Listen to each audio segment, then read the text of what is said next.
بسم اللہ الرحمن الرحیم۔ میرے دوستوں، خلاصے سے پہلے چند باتوں کی طرف میں اشارہ کر کے آگے پروگرام جاری رکھوں گا۔ میرے دوستوں، میرے بھائیوں، یہ جو رمضان ہمیں نصیب ہوا ہے، یہ بہت بڑا بیداری کا پیغام ہے ہوش رکھنے والوں کے لیے۔ اگر واقعی ہمارے دلوں میں، ہمارے جسموں کے اندر دھڑکنیں باقی ہیں، یہ رمضان بہت تبدیلی لانا چاہتا ہے۔ اگر ہم ایمانی کیفیت ہم اندر باقی، ساری دنیا کے حالات اور اس ملک کے حالات، ان تمام کو سامنے رکھے آگے کا پیغام اسی پیٹرن پہ میں آپ کو قرآن کا ذکر کروں گا۔ الحمدللہ یہاں پر کریم طبقہ ہے، بڑے بزرگ احباب ہیں، پھر یہاں نوجوان طبقہ ہے اور خواتین بھی ہیں بڑی تعداد۔ یہ کسی سوسائٹی کی ایڑ کی ہڈی کہلاتے ہیں، اور معصوم بچے بھی ہیں۔ ان بچوں کو ایک 15-20 سال کے بعد ان کو کیا حالات سے گزرنا پڑے گا، اس کو سامنے رکھیے آپ۔ آج پوری دنیا جس حالات سے گزر رہی ہے، قیامت کی بڑی بڑی علامتیں جو اللہ کے رسول نے ظاہر کی ہیں، وہ پوری آ چکی۔ میرے دوستو، آپ جانتے ہیں غزہ اور فلسطین کے اندر کیا ہو رہا ہے۔ ان کے حالات کو دیکھ کر ہمارے دلوں کے اندر کوئی کیفیت بیدار نہ ہو تو کیا ایمانی ہمارا اعتبار ہے۔ 20,000 سزائے ایک اندازے کے مطابق معصوم بچے، چھوٹے بچے، خوبصورت بچوں کو قتل عام کر رہے ہیں اور کیا جا رہا ہے۔ عورتوں کی ایک بڑی تعداد کو مار کر ختم کیا جا رہا ہے۔ عربوں کی حالت بھی ہمارے سامنے ہے، بے حسی کی حالت میں، عیاشوں میں مبتلا۔ اس ملک کے اندر باطل طاقتیں بڑے ناپاک عزائم کے ساتھ ابھر رہی ہیں، آگے چل کر بہت خطرناک حالات پیدا ہونے والی۔ نماز پڑھتے ہیں تو لاتوں سے مارا جا رہا ہے، ہمارے مدرسوں کو مسمار کیا جا رہا ہے، مسجدوں کو توڑا جا رہا ہے، کیا کیا پابندیاں ہو رہی ہیں۔ یہ پیغام یہ رمضان ملا ہے تو بڑی بیداری کا پیغام۔ اگر اب نہ سمجھیں گے، یاد رکھیے خدا کے پاس جائیں گے تو ہاں اللہ تعالیٰ نہیں معاف نہیں کرے گا کہ تم کو دوبارہ تمہاری زندگی میں یہ حالات کو سامنے رکھ کر رمضان نصیب کیا، تم نے کبھی ان کے لیے تبدیلی لائی یا ان کے لیے ریولیوشن لائی۔ یہ درد بھرا پیغام ہے میرے دوستو۔ دعاؤں کے ذریعے سے ہم شروع کریں گے۔ ہم فلسطین غزہ کے مسلمانوں کے لیے دعا کریں گے، اے اللہ ان کو شہادت کا مرتبہ فرما۔ ایسے بچے جو بچ گئے ہیں اور ان کا بچنا نہ بچنا دونوں ایک حالت ہو گئی، عجیب حالات ہو چکے۔ اور اس ملک کے اندر ہمارے لیے کیا حالات بن رہے ہیں دن بدن۔ اللہ تعالیٰ سے ہم دعا کریں ان کی حفاظت فرے، اور جو ہے عربوں کو، سارے مسلمانوں کو توفیق نصیب فرمائے، اور ہمارے اندر جو ہے بیداری کا پیغام لے کر آئے۔ میرے دوستو، ذرا سا جائزہ لے، گزشتہ رمضان میں کتنے لوگ تھے، اب کتنے نہیں ہیں۔ گزشتہ رمضان میں ہماری صحت کتنی بہتر تھی، آج ہماری صحت کی حالت کیا ہو چکی۔ ذرا غور کیجئے میرو، یہ ملا ہے، یہ غنیمت ہے۔ ہمارے جو لوگ گزر چکے ہیں، اللہ ان کی مغفرت فرما دے۔ اے اللہ جو بیمار ہیں انہیں صحت عاجلہ و کلیہ نصیب فرما۔ اے اللہ یکسو ہو کر تیری بات کرنے کی توفیق نصیب فرما۔ اے اللہ سب کو صحت نصیب فرما۔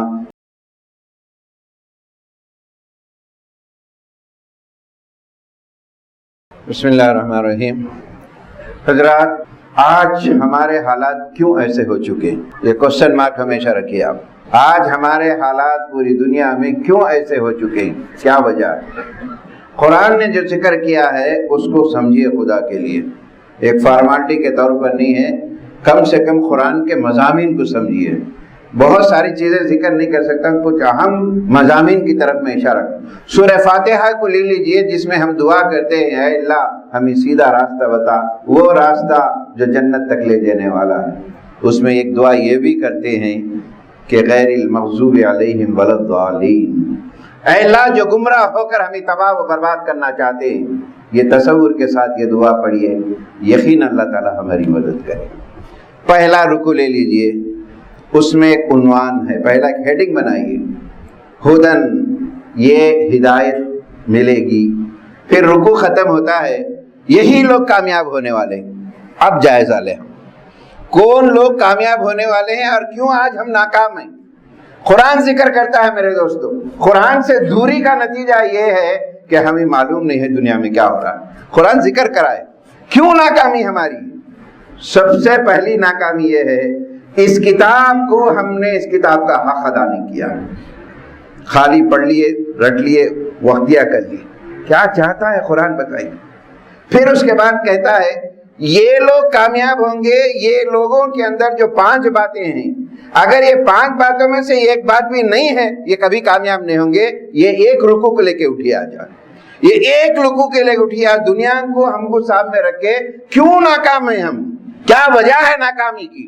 قرآن کہتا ہے اللہ کی ذات پر ایمان رکھنا، ایمان بالغیب رکھنا، لیکن ذرا پریشان ہو تو ہمارے اللہ کی ذات سے ہٹ جاتے ہیں، کہاں کہاں دربروں کے کھاتے ہیں۔ پھر دوسرا اقامت صلاۃ، نماز کو قائم کرو۔ گھر کے کچھ لوگ پڑھ لیے، کچھ لوگ نہیں پڑھے، گھر کے اندر پورے نظام قائم کرو نماز کا۔ کتنے لوگ چھوڑتے ہیں، کتنے لوگ پڑھ لیتے ہیں، گھر کے کتنے افراد پڑھتے ہیں، کتنے بیٹیاں پڑھتے ہیں، کتنے بہویں پڑھتے ہیں، کتنے افراد گھر معصوم بچے نمازیں پڑھتے ہیں، کیا بتائیے؟ یہ کمی ہے، کامیاب نہیں ہوں گے۔ پھر انفاق فی سبیل اللہ، اللہ کا دیا ہوا مال اللہ کے بندوں پر صحیح جگہ پر آپ خرچ نہیں کر رہے ہیں، اپنے عیش و آرام کے لیے خرچ کر رہے ہیں، کامیاب نہیں ہوں۔ تیسری چیز ایمان بالغیب، اقامت صلاۃ، تیسری چیز انفاق فی سبیل اللہ، چوتھی چیز قرآن پڑھنے کے لیے نہیں عمل کے لیے اتارا گیا ہے۔ آج ہم عمل تو دور کی بات ہے، پڑھنا تک ہمارے لیے گوارا نہیں، پڑھنا تک گوارا نہیں ہے۔ آپ سوال کیجئے اپنے آپ سے، 1 سال گزر چکا ہے، 1 سال کے اندر آپ نے کتنے قرآن کی آیتوں کو پڑھا ہے، کتنے آیتوں کو سمجھا ہے؟ آپ نے بڑے بڑے مسائل سمجھنے کے لیے جاتے ہیں، کیا قرآن کو آپ نے کبھی سمجھا؟ سوچئے، آپ سوال کر رہا ہوں میں آپ سے، اب یہ بار بار وقت گزارنا نہیں ہے ہم، اگر نہیں ہے تو یہ زوال کا سوال۔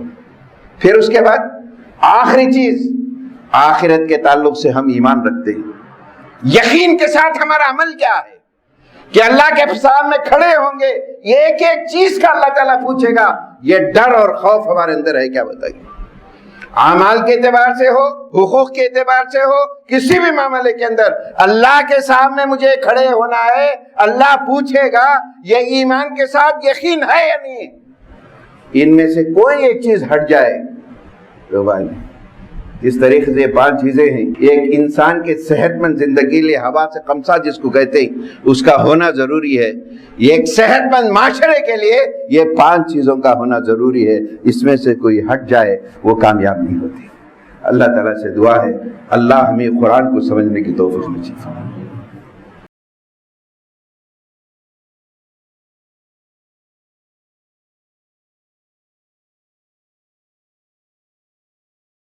بسم اللہ الرحمن الرحیم۔ حضرات سورہ بقرہ کا دوسرا تیسرا رکوع آپ پڑھتے جائیں، اور جو ہے اس میں جو ہے بڑے اہم پیغامات ہیں۔ نوجوانوں یا نوجوان طبقہ ہے وہ، ان سے زیادہ امید ہے۔ ہمارے نوجوانوں کے اندر اللہ نے ایسی صلاحیتیں رکھی ہیں، اگر وہ بیدار ہو جائیں تو ان کا کوئی مقابلہ نہیں کر سکتا۔ اسی طریقے سے ہمارے خواتین اپنی ذمہ داری کو سمجھے، اللہ نے ان کو کیا مقام و مرتبہ دیا۔ اگر عورتیں تبدیلی لائیں اللہ کے لیے، اللہ کی ذات اور ان کی رضامندی کے لیے، کوئی گھر کے اندر برائی باقی نہیں رہے گی۔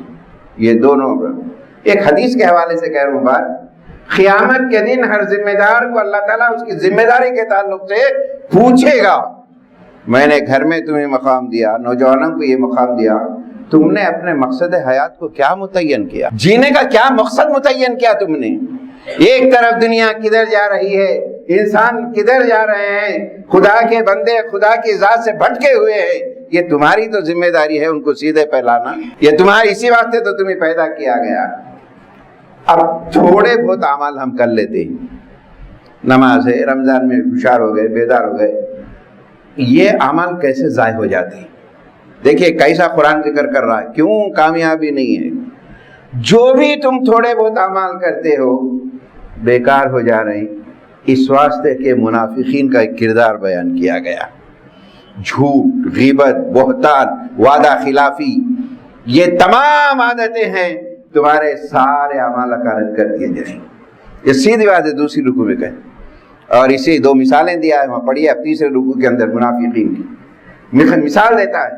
ایک آدمی تاریکی میں ہے، راستہ دکھنا نہیں ہے، زور کی بارش پڑ رہی ہے کہ منزل کو جانا ہے، تھوڑی بجلی چمکتی ہے، تھوڑا سا راستہ دیکھ لیتا ہے، پھر وہاں کا وہاں رک جاتا ہے، یہ کبھی منزل کو پہنچنے والے نہیں۔ تمہارے پاس ہدایت ہے، قرآن ہے، سب کچھ ہے، لیکن تم اس روشنی سے فائدہ نہیں اٹھا رہے، کیسے منزل مقصود کو پہنچیں گے؟ کیوں زوال ہو رہا ہے ہمارا؟ کیا وجہ ہے؟ قرآن کی ابتدائی آیتیں پڑھیے میرے دوست۔ یہ خدا کے لیے میں بار بار کہہ رہا ہوں، یہ رمضان مسلمانوں کے لیے بڑا بیداری کا پیغام ہے۔ اگر اس وقت بیدار نہیں ہوں گے، یاد رکھیے کہ آگے کے حالات بڑے خراب ہیں۔ سوچئے سمجھے میرے دوستو، بیدار ہوئیے آپ۔ سستی، کاہلی، لاپرواہی، اس کا کوئی علاج نہیں ہے میرے دوست۔ سستی، کاہلی، لاپرواہی اپنے مقصد حیات نہیں ہے، گزار رہے ہیں، وہاں ہو رہا ہے، یہاں کیا ہو رہا ہے، ہم کو کوئی احساس نہیں ہے۔ نہیں میرے دوستو، بیدار ہوئیے۔ قرآن کہتا ہے، قرآن صاف کہتا ہے، اس کتاب کے ذریعے سے ہم نے عروج پہ لے گیا قوموں کو، اس کتاب کے چھوڑنے کی وجہ سے ہم نے زوال کر دیا قوموں کو۔ یہ قرآن کہتا ہے۔ اللہ سے دعا ہے کہ ہمیں بیداری کا موقع نصیب۔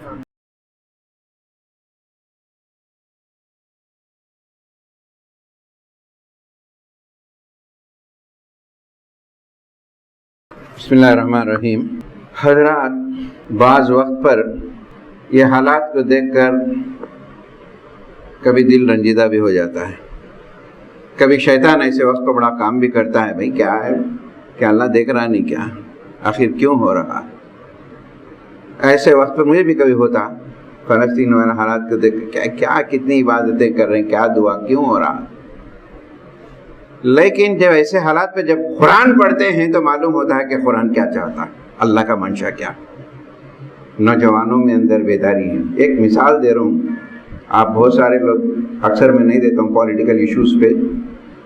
گزشتہ جمعہ کو ایک کلپ آپ نے دیکھی ہوں گی یوٹیوب کے اوپر، جمعہ کی نماز ہو رہی تھی، ایک پولیس آفیسر جو ہے ایک نوجوان کو لاتوں سے بھی مار رہا، سر پہ بھی مار رہا، گھو سے بھی مار رہا، لیکن اس کو بڑے غور سے دیکھا میں، یہ تمام ہونے کے باوجود وہ نوجوان کو میں دیکھا سر اٹھا کر نہیں دیکھا اپنی نماز کے اندر۔ اسے ہو سکتا ہے وہ سوچ لیا ہوگا اگر اس وقت پر میری موت آ جائے تو شاید میری دنیا آخرت بن جائے گی، پوری نماز ہونے تک اس نے اٹھ کر نہیں دیکھا۔ ایسے جذبہ ہے ہمارے اندر، یہ کیفیتیں ہیں ہمارے اندر، صرف کیا ہے، شیطان ہمیں بہکا کے کہیں لے کر جاتا ہے۔ اب آخر میں ایک عنوان جو شروع کرا، آخر تباہی و بربادی کے ریزنز کیا ہیں ہمارے۔ قرآن نے ایک جگہ پر جو ہے مثالیں دی کہ رکوع نمبر جو ہے 5، 6، 7 کنٹینیوس میں پڑھیے، بنو اسرائیل کے کچھ واقعات کو ذکر کیا۔ وہ واقعات ان باتوں کو اپنے اوپر جذب کرے۔ ہم ساری دنیا کو پر اللہ نے بنو اسرائیل کو بڑی فضیلتیں دی تھیں، آج پوری دنیا میں خیر امت کے نام سے ہم ہی ہیں۔ کیوں ان کا زوال ہوا، کیوں ہمارا زوال ہو رہا؟ قرآن کہتا ہے بدترین کیریکٹر والے بن گئے یہ لوگ۔ کمپیئر کریے آپ، بدترین کیریکٹر والے بن گئے، عذاب آنے لگے، آتے رہے، لیکن اللہ والوں کو، لوگوں کو، ماں باپ کو، اپنے ہی لوگوں کو ستانے لگے۔ اور پھر اللہ نے عذاب کے ذریعے قوموں کو ہلاک کیا، فرعون کو ڈبایا، لیکن اس کو بھول کر بغاوت کرنے لگے۔ بغاوتی جذبہ ان کے اندر بنے، آج بغاوتی جذبہ۔ پھر اس کے بعد اللہ نے جہاں جہاں چلتے تھے ابر کا سایہ کیا، بنو اسرائیل کو من و سلوہ اتارا، لیکن یہ نعمتیں ملنے کے بعد غرور اور گھمنڈ سے اکڑنے لگے۔ آج نعمتیں ملنے کے بعد ہمارا کیا حال ہے؟ سوچئے میرے دوستو، اللہ کی نعمتیں اتنی ملنے کے باوجود من و سلوہ اتارا گیا، ایسی نعمتیں ملنے کے بعد فرمائشیں کرنے لگے۔ آج خدا کی اتنی نعمتیں ہونے کے باوجود ہم کو ان نعمتوں کو چھوڑ دیتے ہیں، جو چیز نہیں ملی ہے اس کے پر شکوہ و شکایت کرتے۔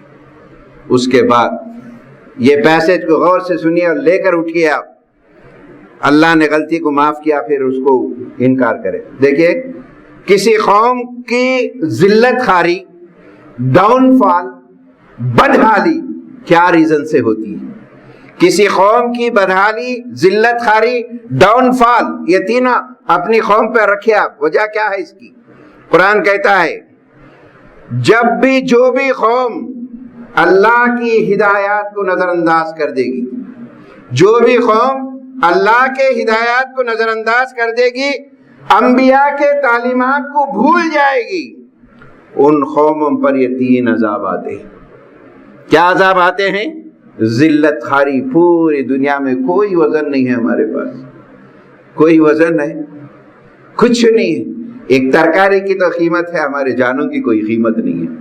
ایک پانی کے باٹل کی قیمت ہے لیکن ہمارے خون کی کوئی قیمت نہیں ہے.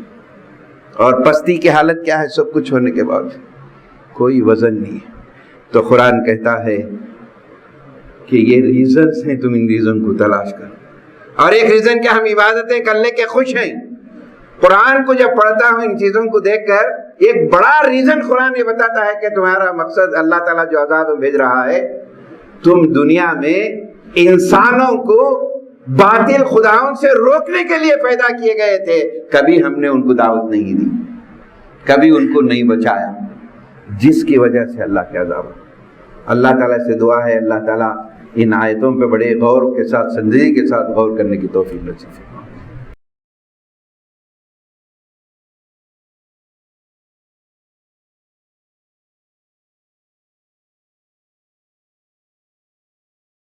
بسم اللہ الرحمن الرحیم. حضرات دوسرا پارہ شروع ہوا ہے، اہم ترین مضامین انشاءاللہ تعالیٰ اس کا کنٹینیوشن بھی رہے گا. آخر میں ایک دو تین باتیں آپ کے سامنے کہہ کے بعد میں ختم کروں گا. خرم مراد نے ایک چھوٹی سی کتاب لکھی رحمہ اللہ، 100 پیجز کا بھی نہیں ہے وہ کتاب. اس میں انہوں نے لکھا ہے کہ رمضان کیسے گزارے. بڑی اچھی باتیں ہیں. اسی طریقے سے تفہیم القرآن کے مفسر نے کتاب لکھی کتاب الصیام، اس کا دیباچہ لکھا اس نے. انہوں نے دیباچے میں ایک بات کا ذکر کیا، کسی قوم کو، زندہ قوم کو اگر پرکھنا ہے، جانچنا ہے، ان کا امتحان لینا ہے، رمضان المبارک میں پرکھا کرو. اگر ان کے ایمان میں اضافہ ہو رہا ہے، تقوی کا معیار بڑھ رہا ہے، نیکیوں میں سبقت کرنے کی کوالٹی ان کے اندر آ رہی ہے، تو سمجھو کہ اس قوم کے اندر، اس معاشرے کے اندر حرارت ہے، یہ یقیناً کامیاب ہوگی. اگر رمضان کے اندر ایمان میں اضافہ نہ ہو، تقوی کا کوئی معیار نہ بڑھے، ان کے اخلاق و کردار میں کوئی تبدیلی نہ آئے، تو سمجھو یہ قوم اس زمین پر زندہ لاشوں کے برابر ہے. تو رمضان میں دیکھا جائے گا کہ رمضان آیا اور چلے جائے گا. میرے دوستو، اب ہمارا رمضان اللہ نے دیا ہے، کن حالات میں دیا ہے؟ یہ عبادت کے لیے ہے. میرے دوست، میری ماں بہنوں، کھانے پینے کی تو بہت ہے، ہوٹلاں تو آباد ہیں. یہ بھی ایک سازش ہے کہ ان کو کھانے پینے میں محو کیا جائے، عبادتوں سے روک دیا جائے. کیا حال ہو چکا ہے ہمارا، بتائیے آپ. تو خدا کے لیے ان دنوں میں میرے دوستوں، میری ماں بہنوں، آپ تہجد کو اٹھیے. خدا کے لیے اٹھتے ہی ہیں، سحری کے لیے اٹھتے ہیں، 2 رکعت 4 رکعت آپ تہجد پڑھیے، پڑھ کے دعا کیجیے اللہ سے. یہ وہ وقت کی دعا ہے، آسمانی دنیا پر اللہ تعالیٰ آتے ہیں اور پکار پکار کر کہتے ہیں، ہے کوئی معافی مانگنے والا، میں معاف کر دیتا ہوں. ہے کوئی اپنے مسائل کو پیش کرنے والا، اس کے مسائل کو میں حل کر دیتا ہوں. اس کی دعائیں قنوت، دعائیں رد نہیں ہوتی. تہجد کو اٹھیے، 2 رکعت 4 رکعت پڑھیے. سورہ بقرہ، سورہ آل عمران کا آخری رکوع پڑھیے. آپ کتابیں اٹک کے پڑھے تو 10 منٹ نہیں لگتے، سمجھا. اور اللہ سے دعا کریں اور اس سحری کریں. سحری کے بعد صبح کی نماز نہ چھوڑیں. صبح کی نماز کی اہم ترین سنتیں بڑی اہم ہیں. امام ابو رحمۃ اللہ کہتے ہیں اگر تمہیں گھوڑوں کی ٹاپوں سے روک بھی جائے، صبح کی سنت مت چھوڑو. تو زمین و آسمان کی تمام چیزیں ایک طرف، صبح کی نماز ایک طرف. یہ رمضان میں ہوتا، ذرہ لیٹیں گے، سحری کریں گے، شیطان بڑا تھپکتا ہے۔ یہ مہینہ نفس کو کنٹرول کرنے کے ٹریننگ کیمپ، اس کو طریقے سے اپنائیں۔ اللہ تعالیٰ سے دعا ہے کہ اللہ تعالیٰ ہم تمام کو اس مبارک مہینہ نصیب فرمائے، یکسو ہو کر عبادت کرنے کی توفیق نصیب فرمائے، ہمارے مرادیں پوری فرمائے۔